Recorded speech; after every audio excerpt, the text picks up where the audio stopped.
नमस्कार, आप सबका बहुत बहुत स्वागत है। आज हम फिलॉसफी की जो सीरीज हमने शुरू की है उसमें तीसरा सेशन शुरू करने वाले हैं।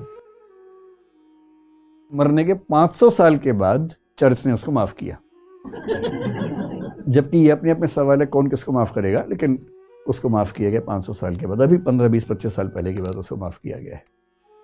तो वैज्ञानिक और दार्शनिक को तो वही खतरे झेलने पड़ते हैं क्योंकि जब वो बोलेगा सच बात तो कईयों को मिर्च लगती है, सीधी सी बात है।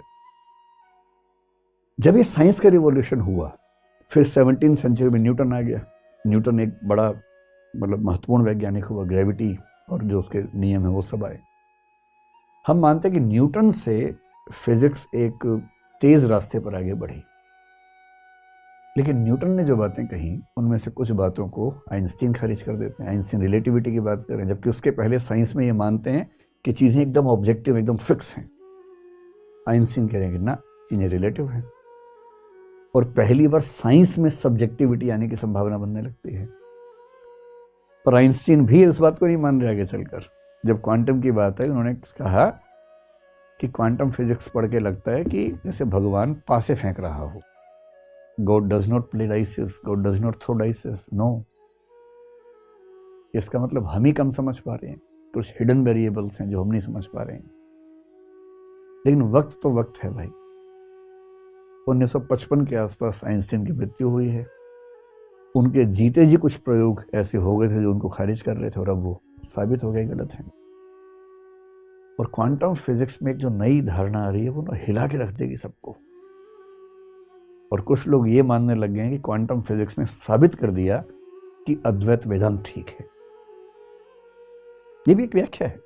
ऐसा कुछ साबित हुआ कि नहीं हुआ, समय की बात है। क्या प्रयोग है, अगर आपको इंटरेस्ट हो तो प्रयोग समझिए।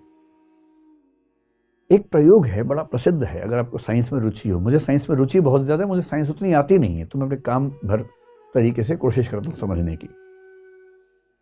क्योंकि जो स्कूल में साइंस पढ़ने का समय तब मैंने पढ़ी नहीं।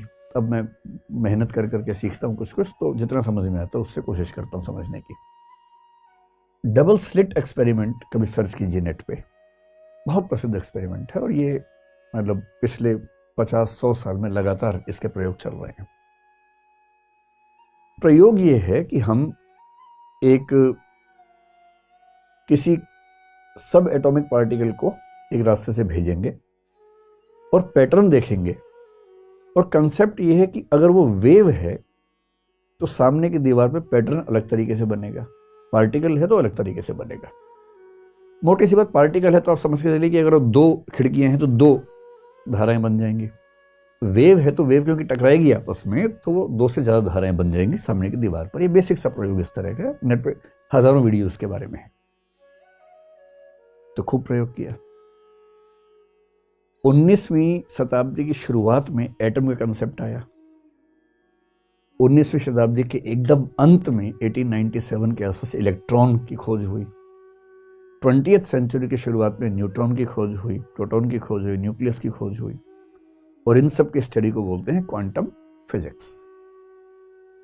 मजे की बात है कि एटम के ऊपर की जो दुनिया चल रही थी, क्वांटम फिजिक्स में आके सारी धारणाएं चेंज हो गई।